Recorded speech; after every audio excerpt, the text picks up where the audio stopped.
Thank you. Wow. What a great group. Thank you very much. Well, I'd like to thank Chairman Jeff Miller. He's a terrific guy, and on behalf of all of those who have served this country in military uniform and for working with our campaign on developing real solutions for our truly great veterans. Thank you very much, Jeff. I appreciate it. Thank you. Before going further today, however, I'd like to first address the contributions of another group who serve this country in uniform, the men and women in blue.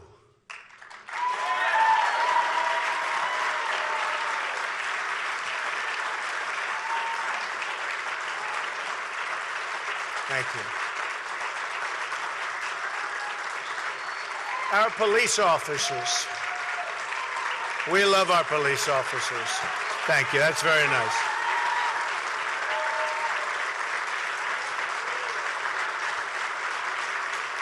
Thank you.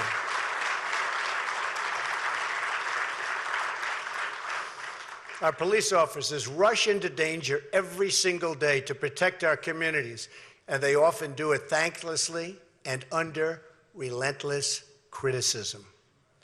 They serve thousands of lives every year, perform countless public services every day, and yet their names will likely never appear in a single headline or media report. But I want our nation's police to know that we thank you from the bottom of our heart.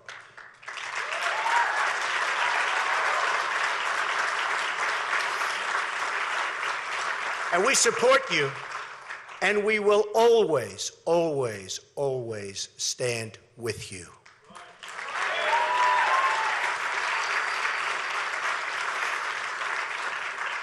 The attack on our Dallas police is an attack on our country. Our whole nation is in mourning and will be for a very long time. Yet we've also seen increasing threats against our police and a substantial rise in the number of officers killed in the line of duty. Very big rise. America's police and law enforcement personnel are what separates civilization from total chaos and the destruction of our country as we know it.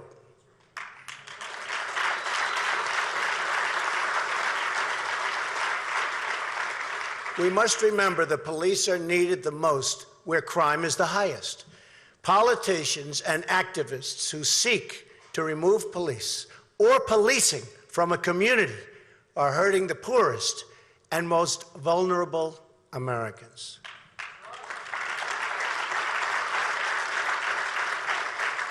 It's time for our hostility against our police and against all members of law enforcement to end, and end immediately, right now.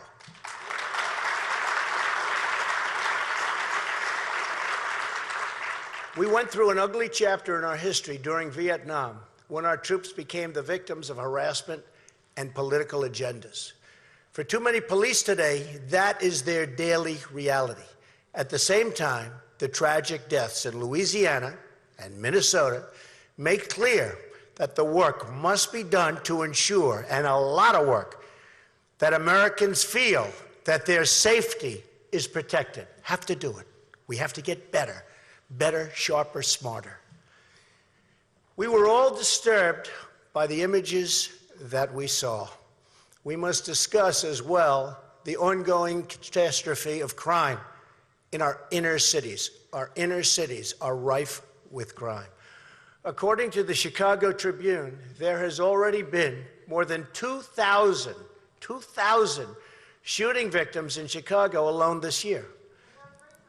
This epidemic of violence destroys lives, destroys communities, and destroys opportunity for young Americans. Violent crime has increased in cities across America. The New York Times described the startling rise in murders in our major cities. Brutal drug cartels are spreading their reach into Virginia and Maryland. Too many Americans are trapped in fear, violence, and poverty. Our inner cities have been left totally behind. and I'm going to fight to make sure every citizen of this country has a safe home, a safe school, and a safe community.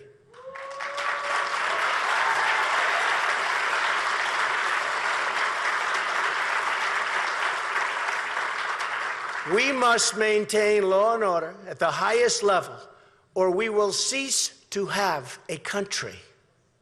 100%, we will cease to have a country.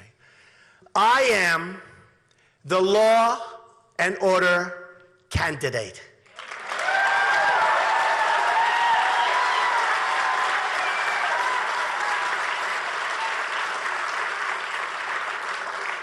Hillary Clinton, on the other hand, is weak, ineffective, pandering, and, as proven by her recent email scandal, which was an embarrassment not only to her, but to the entire nation as a whole, she's either a liar or grossly incompetent.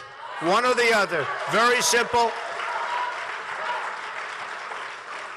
Personally, it's probably both. Not only am I the law and order candidate, but I'm also the candidate of compassion. Believe it, the candidate of compassion. But you can't have true compassion without providing safety for the citizens of our country. Every kid in America should be able to securely walk the streets in their own neighborhood without harm. Everyone will be protected equally and treated justly without prejudice. We will be tough, we will be smart, we will be fair, and we will protect all Americans.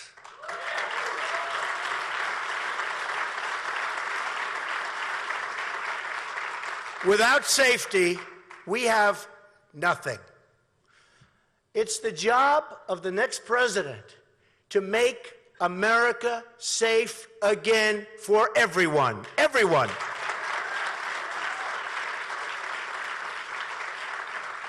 That promise of protection must include taking care of every last veteran, which was going to be the sole topic of today's speech prior to the horrible attack in Dallas.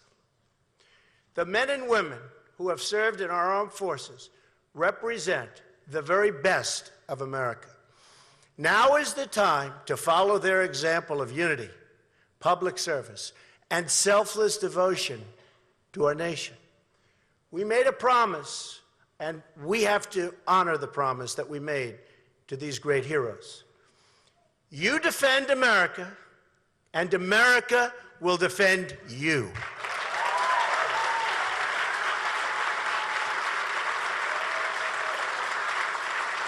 Thank you. Thank you. Thank you.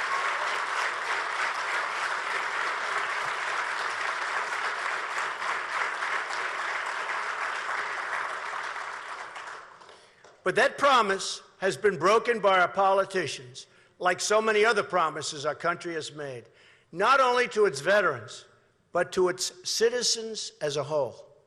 President Obama has allowed our Veterans Affairs, health care, all systems, really denied them the help and the support, and really has to do it. We have to get on the ball. We have to do it right. Hillary Clinton recently said of the VA scandal that it's not been as widespread as it's been made out to be. That's a quote.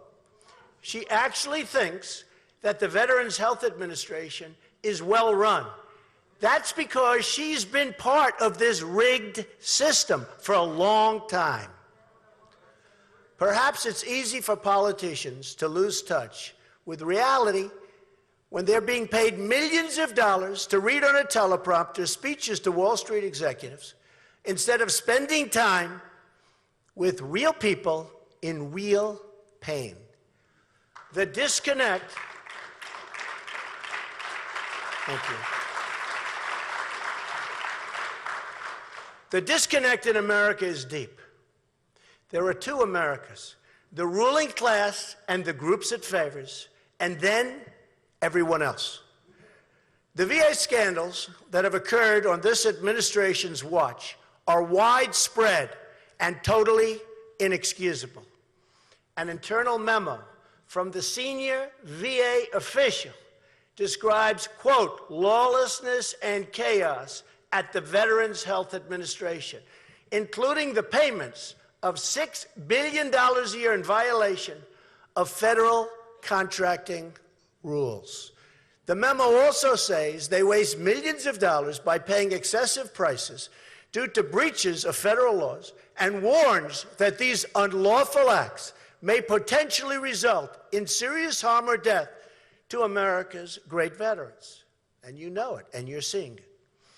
Even the White House's own Deputy Chief Staff described, quote, significant and chronic systematic failures in veterans affairs, including a corrosive culture that has led to personal problems across the department with poor management and a history of retaliation against employees who raise issues, and very good issues.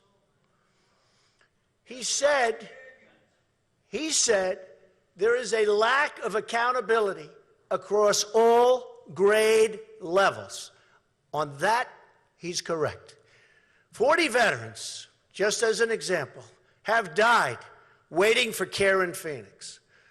40 different VA facilities nationwide were found to be manipulating and falsifying wait times. A VA employee who was involved in an armed robbery was kept on staff, as was a convicted sex offender. The VA spent $8 million on solar panels, good old solar panels, for a facility knowing they would likely need to be tearing it down in the very near future. The St. Cloud, Minnesota VA built a $2.3 million wind turbine in April that hasn't supplied power since 2012. Can you imagine the waste and corruption we'll find when we begin a full investigation in January of 2017?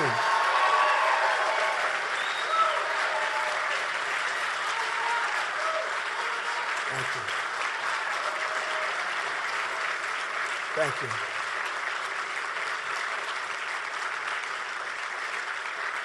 Thank you.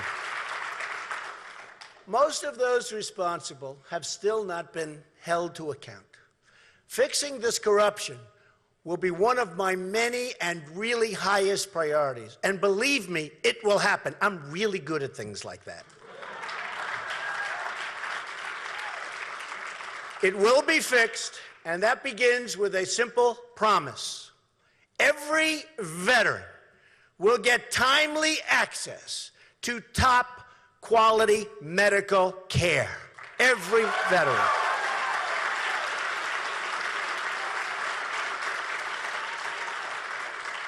Veterans should be guaranteed the right to choose their doctor and clinics, whether at a VA facility or at a private medical center.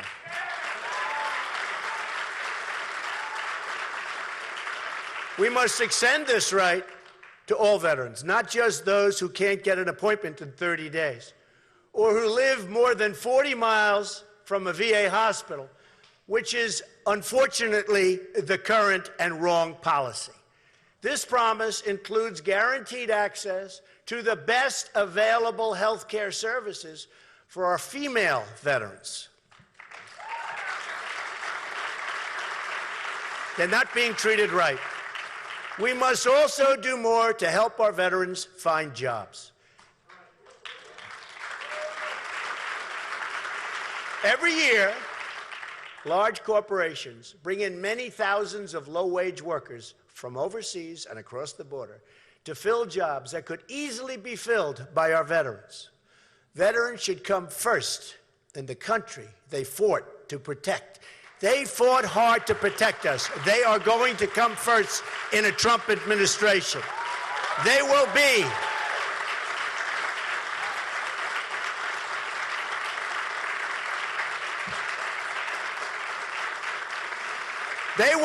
a part of America first. It will be America first from now on. America first.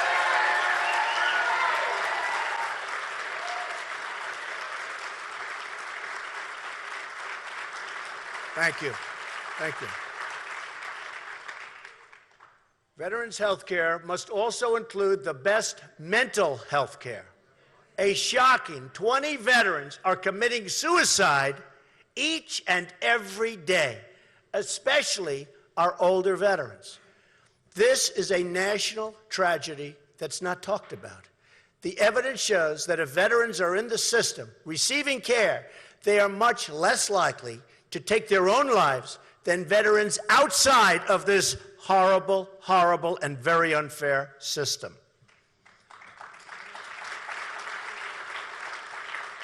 That is why we must increase the number of mental health care professionals inside the VA while ensuring that veterans can access private mental health care as well. Have to do it. Have to do it. We have no choice.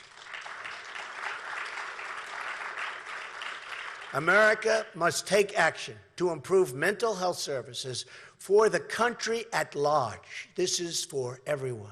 This includes expanding the number of facilities, integrating primary care and mental health care professionals, reforming confinement rules, very important, and making it easier for family members who see warning signs to get their loved ones to the care and of the care they need, especially in the many emergencies that we're having all over the country and doing nothing whatsoever about it.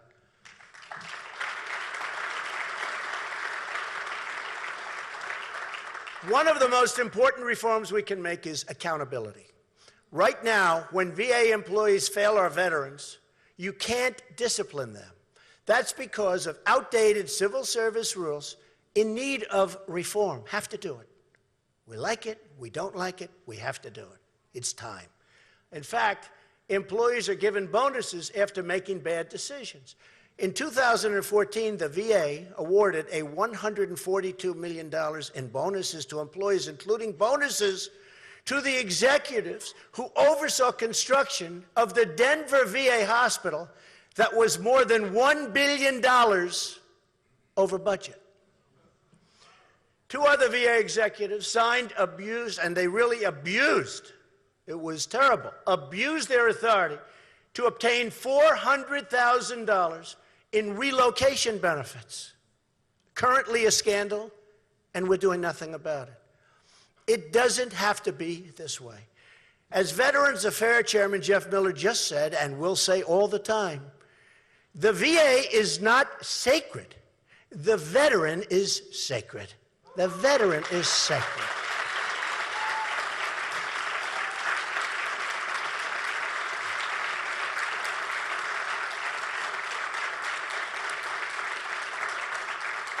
Thank you. Here is my 10-step plan to ensure quality, timely care for every single veteran in America. 1, I will appoint a Secretary of Veterans Affairs who will make it his or her personal mission to clean up the VA.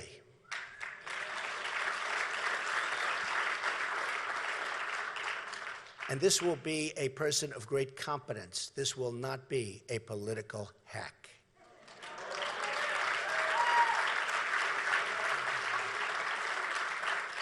The Secretary's sole mandate will be to serve our veterans, our bureaucrats, not politicians, but veterans.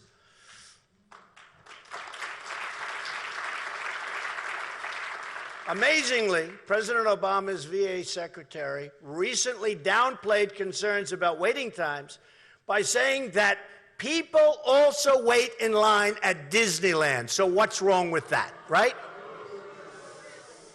2, I'm going to use every lawful authority to remove and discipline federal employees or managers who fail our veterans or breach the public trust.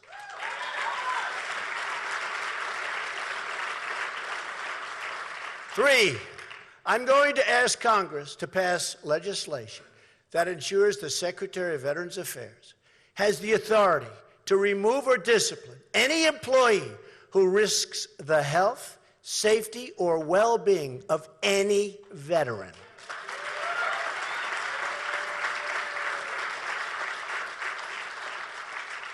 Four, I'm going to appoint a commission to investigate all of the wrongdoing at the VA and then present those findings to Congress as the basis for bold legislative reform.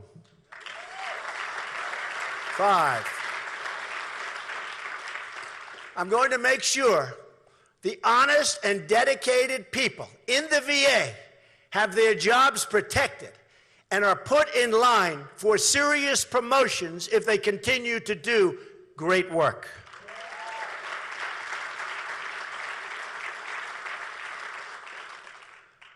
I will create a private White House hotline. That is really, and so importantly, going to be answered by a real person. Actually, a person, not a computer that picks up a phone. And that'll take place 24 hours a day to ensure that no valid complaint about the VA and its wrongdoing falls through the cracks.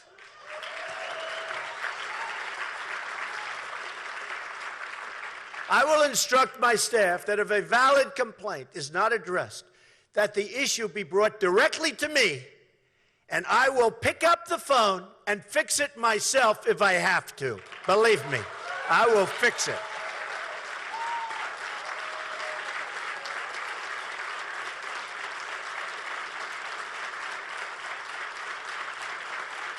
Thank you. 7, we are going to stop giving bonuses to people for wasting money. Wasting money, the bonuses, the money that's being paid out, and start giving bonuses to people for improving service, saving lives, and cutting waste.